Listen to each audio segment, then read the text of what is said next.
Israel slammed the decision by the International Criminal Court that it now has jurisdiction to investigate war crimes against the Jewish state. Israel is looking for the ICC prosecutor to hold off on any investigations, but the landmark decision could put Israel on the defensive against potential charges from the UN court.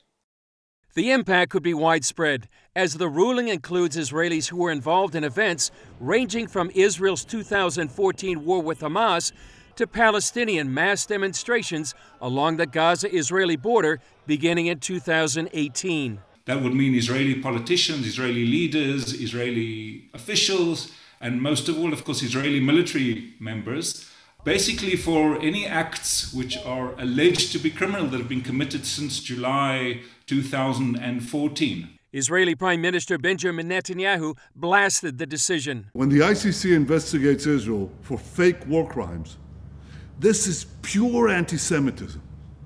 The court established to prevent atrocities like the Nazi Holocaust against the Jewish people is now targeting the one state of the Jewish people. First, it outrageously claims that when Jews live in our homeland, this is a war crime. Second, it claims that when democratic Israel defends itself against terrorists who murder our children, rocket our cities, we're committing another war crime. Israel says for years Hamas has fired thousands of rockets indiscriminately into civilian areas, while they respond with targeted military responses. Hamas is also open to ICC investigations, but they applauded the move. Hamas considers this an important step towards justice for our Palestinian people and prosecute the Israeli war criminals.